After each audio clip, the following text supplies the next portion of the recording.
Hey, no, the grind preview screen to start with because I realize I don't need it. It's just I like sitting here for a second before I start, and that's a me problem, not a you problem. So, been wanting to make a series playlist. I don't know, a different kind of video about things I got wrong, basically. Players I missed on, busts that I went in hard for with my first round picks or whatever.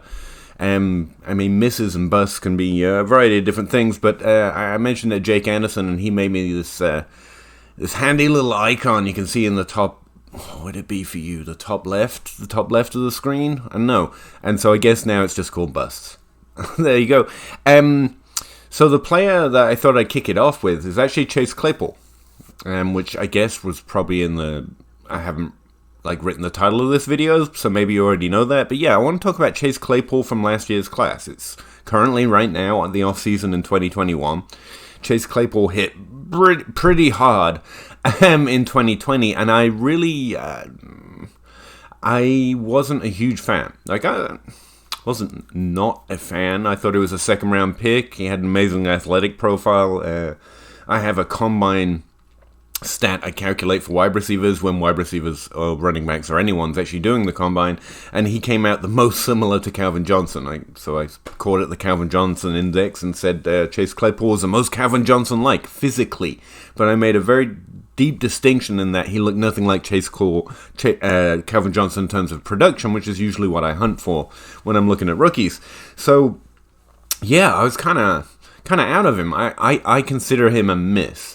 For my own process, I don't think I would have liked to have known that Chase Claypool was going to do as well as he did in his rookie season, and I didn't. So that's who I want to talk about. That's what this video is. I'm going to try and keep it short because I'm trying a few different things here. I changed my camera angle a little bit. You can see more of the non-nerd-like books that are on my bookshelf. Actually, in the last video, someone was worried that I might get copyright striked for the music that runs in the background of some of my videos. I should point out that's just a few little samples of my theme songs from my podcast, Dynasty Crossroads, written on the shirt. Gabe Geering and Zach Reed. At Tacit Assassin 13 is Zach Reed's Twitter contact information, and at FF Manbun, as if no one knew the man of TikTok fame. And they're the ones who made those songs for me, and they made them for my podcast. And I think of them as friends. I can't promise they think of me that way, but I'm pretty hopeful they won't sue me for my YouTube channel. But I guess I should ask at some point, I guess. But no, don't worry. I'm not using a copyrighted music or anything. Let's. I tell you what we can do is start out with, because it turns out, and I forgot, I was actually making some videos last year on rookies as well, and they're pretty bad, even compared to this.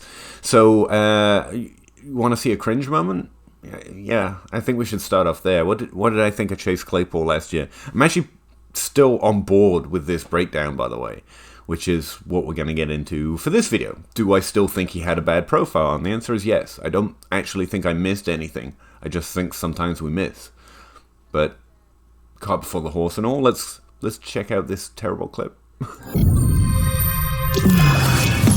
Right now I have him in that tier right down here. Where's Chase Claypool? Turns my wide receiver ranks. Why am I not seeing Chase? Oh, that's because I put him in his tight end ranks. I did have Chase Claypool in this bottom tier of players I'm interested in, but only if there's no one else really. Someone that has upside, I think, but doesn't look likely to be good in the NFL for one reason or another. I'm interested in, but I need the draft to go the right way. I need their dynasty value to go the right way for me to end up with a lot of them. The reason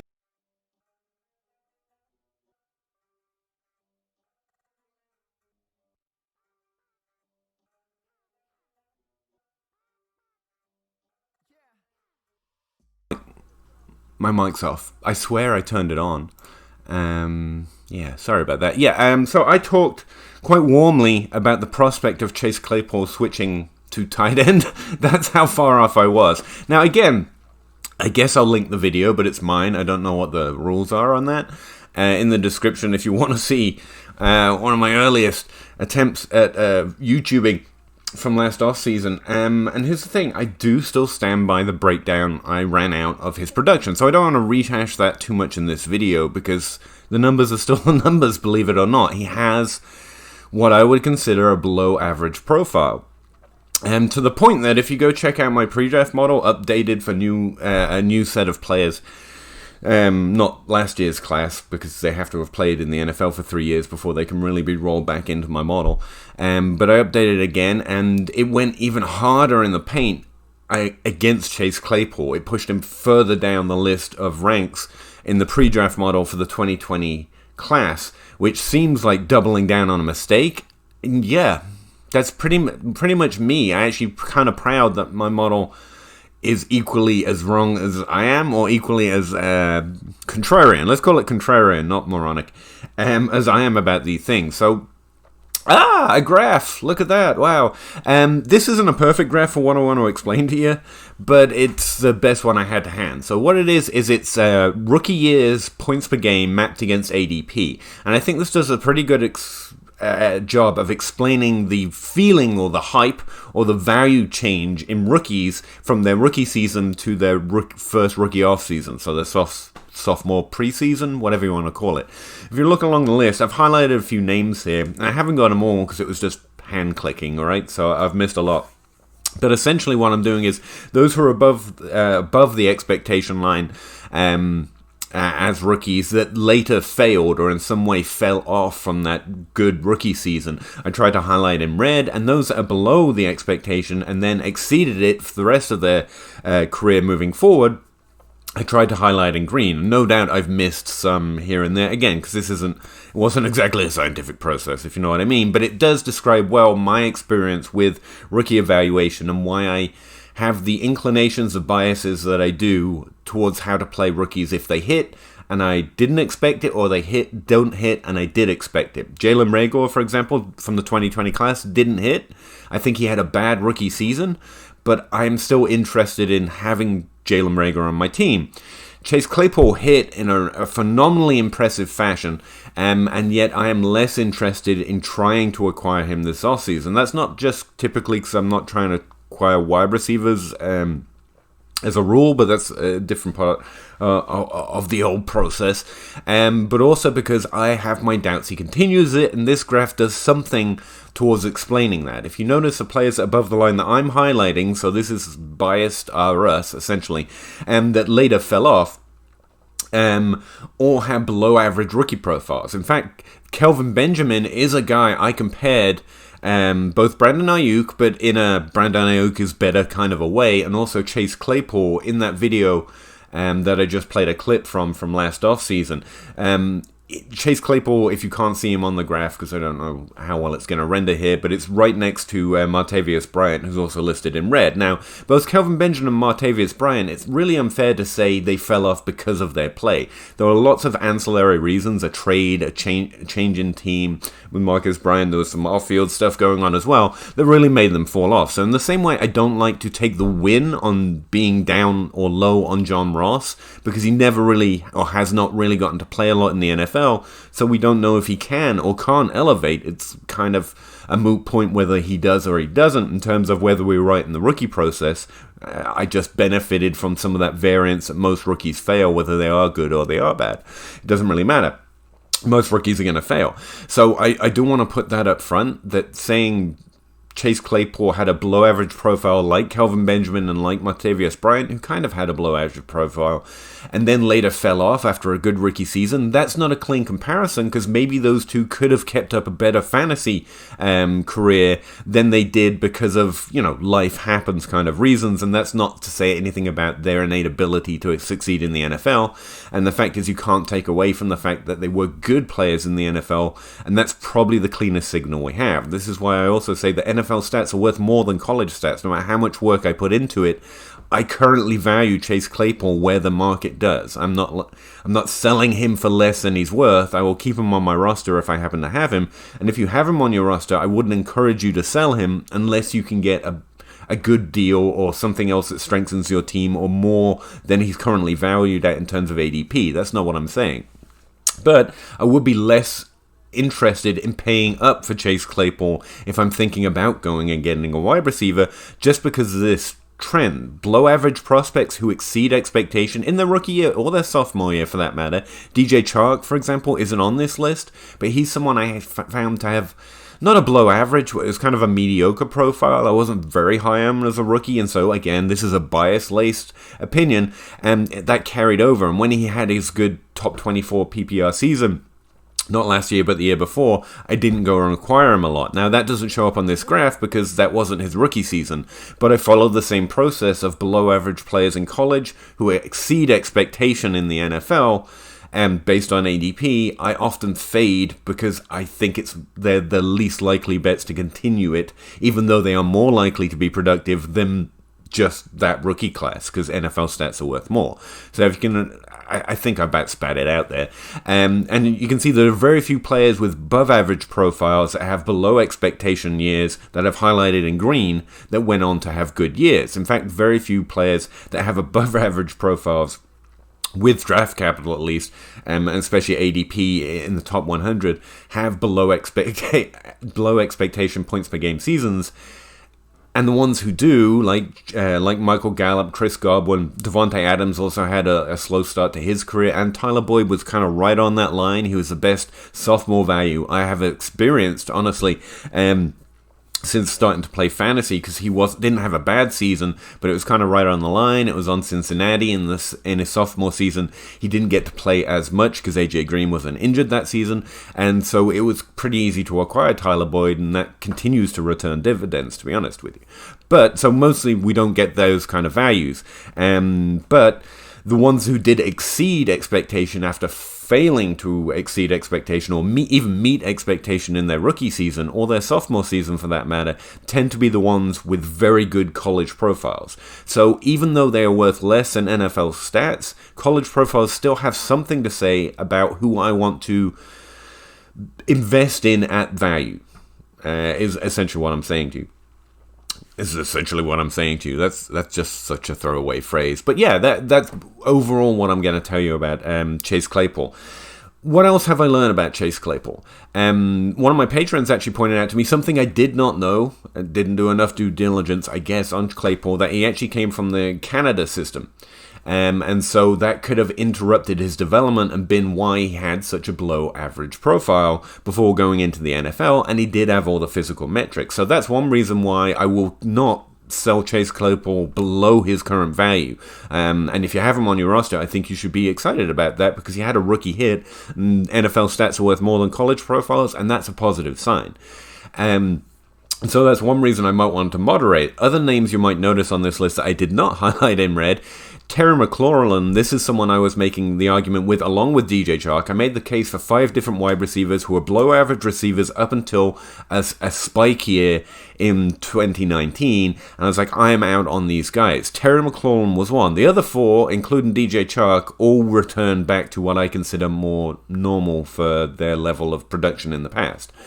Terry McLaurin was one that just blew me out the water. So what you can learn from that is it works most of the time, but when someone continues to exceed expectation, like Terry McLaurin, that's where the value is. And so while I'm saying I'm low on Chase Claypool, I also admit if he continues to do it, I'm fully in on Terry McLaurin. I would never fade it again. I'll just believe it from here on out because it sucks. And there's a lot of high-end value there if they manage to continue it and they don't Kelvin Benjamin, Martavius Bryant, or Dante Pettis, or McCall Hardman, or Marquez Valdes-Scantling is someone I've come in a little bit because as you can see on the graph, he's getting drafted so low, and he does produce usable weeks, and that's a great way of actually searching for fantasy value outside of trying to hit on the best players, just finding less valued good production, but that's also a slightly different conversation. So Yeah, what else did I say about Chase Claypool is the other thing. Like, that's all I've learned. His profile still looks low to me. I don't see anything as in what he did in college suggests I missed something. I think he was a below-average producer. If he continues to produce at this level, then he'll start to enter the category of one of those very few production outliers. A player that was underproductive in college who goes on to be one of the most productive players in fantasy. Terry McLaurin, already pretty much on that list. Another one on that list is that wasn't playing a different position in college because Julian Edelman doesn't really count. He was playing quarterback from my own perspective, at least. And that brings it down pretty much to Michael Thomas, Terry McLaurin. Those are the only two really big exceptions in terms of being productive in college and then going on to have multiple fantasy-relevant seasons. So Terry McLaurin and Michael Thomas might have company on that list with Chase Claypool, and if they do, you'll notice both Michael Thomas and Terry McLaurin are really valuable fantasy players. So that's a reason you don't sell below market value on Chase Claypool, because he could be entering that tier of producer. Personally, I'm a little bearish on it, because that's my experience with the odds bets. But I'm an odds player more than an evaluation player, I've learned. And if you're not, there's definitely value in doing it. So, I have found nothing new in Chase Claypool's profile other than this slight, perhaps he was slower to develop in college because he came from an external Canada football system before he played in the CFB, and so that could be something we can look at for prospects in the 2021 class and other classes to maybe get an idea that if their production is low, that's something we can connect to one of these few outliers and maybe have a little bit more hope. So if Jalen Waddle, for example, who's an underproductive player in this class, he didn't come from Canada, by the way. Or even Terrence Marshall, I've heard some hype on in the 2021 class. If for some reason, there's a legitimate reason they started their NFL-like football career at a slower disadvantage, and they have all the physical metrics to back it up, then maybe we can have a little bit more hope than just a simple underproducer. I don't see anyone like that in the 2021 class so far, but it's worth noting and keeping in our mind, especially if Chase Claypool continues to outperform what he actually managed to do in college. I suspect that he's not going to, and that's insane to me. I watched that 2020 season as well. He looked amazing. I mean, that was pretty impressive. One note I would say, though, it was heavily touchdown dependent. He actually is due touchdown regression, if you like that nerd word, in that he shouldn't score as many touchdowns with as few opportunities as he was getting in 2021. But he could increase in volume and therefore it balance out. So that's one way he could slightly reduce in production and still be a good NFL player, and yet underperform expectation again, like he did in college. So there is that. I've also got I'm riding that potential touchdown variance. Overall, though, like I don't want to be someone that's going to talk you out on Chase Claypool, but that's where I am at. At this point, NFL stats are worth so much more than college profiles. I can't pretend it's like you should sell Chase Claypool. I might do on a podcast or when we're just arguing or having fun with fantasy football, but clean, cold, as best information I can give you that I have learned through digging through statistics and looking at past profiles is to be wary, but do not sell below market value, even if you're going to trade him, because NFL stats are worth more. Personally, I didn't end up with a lot of Chase Claypool because I was down on him, and so it's a different kind of proposition for me. I would have to go out and acquire Chase Claypool, and I'm currently not doing it, like I didn't with Terry McLaurin, and that was a bad idea, but it was a good idea for those other four receivers, including DJ Chark, and I honestly forget the other three. I think McCall Hardman might have been one of them, and he was like a nerd's favorite. So like the fake nerd was like, nah, and the real nerds were like, yeah, and the fake nerd got one, baby. Yeah. One. Got it. I don't know why I tried to flex on that. I'm out of here. I was going to show more clips from that video, but honestly, I stand by the breakdown. It's very long, and my background is just my shirt's pinned up, because I still don't know what I'm doing, but I definitely didn't know what I was doing then. But feel free to look at it, take a view, I guess, and see how I described him, because I was definitely wrong. Even if he does never do it again. I busted out on Chase Claypool because the value has exceeded expectation. The points definitely exceeded expectation. And so if you got Chase Claypool in your rookie drafts, you won. Like, that was a good move. I still don't think I could have seen it coming, but that says nothing about Chase Claypool and all about the limitation of my ability to read these stats, I guess. But I still don't think it was there. I don't think the evidence was there in his stats. But he's another player to keep in the back of your list if you're looking for exceptions for Terrence Marshall or Jalen Waddle or whoever you like. The exceptions can provide some level of understanding of how some players beat the curve, if you will, or this curve or any curve. And they're good players to at least keep in mind because they are the best arguments for how some players might be underproductive and then successful in the NFL. Again, if he and Terry McLaurin keep doing it, there's still really only 3 people I think we can cleanly put on that list that didn't play running back or quarterback in college, at least. But that actually just makes what he's going to do and what he did in college even more valuable because we have relatively little information because it happens relatively rarely. And so Chase Claypool is going to be one to watch for us to better understand how we can profile wide receivers at all. Now, the simple way of doing that, as I think what will normally break down to in most of the stuff I listen and read to, is going to be, but he's the most Calvin Johnson-like.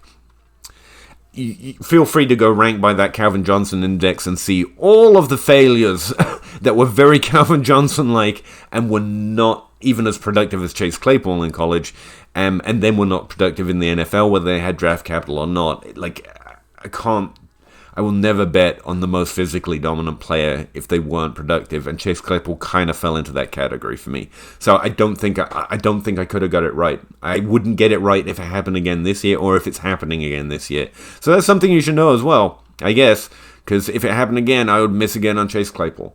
But I do think it's really important to dig into the players you miss on and be honest with yourself. Like, if Chase Claypool no longer doesn't do this again, it would be really easy to say, haha, I won.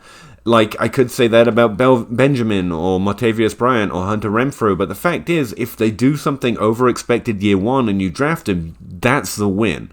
And so I actually want to be able to know to draft them and then trade them. Just to be honest, trying to be honest with myself so I can get better. Chase Claypool was someone I didn't find and still wouldn't find. And I should remember that when I'm fading other people's opinions in my rookie drafts. I think I should keep that in mind. Anyway, let me know what you thought of Chase Claypool. Is there more context to his stats that might help us understand that or not? And if this type of bust analysis is interesting to you, let me know, and I'll try and keep pumping out this type of video too. Appreciate it. I'm going to get out of here. And thanks for checking out if you did. And if you didn't, I hope to see you sometime, I guess. I don't know. Hope you're having a good day.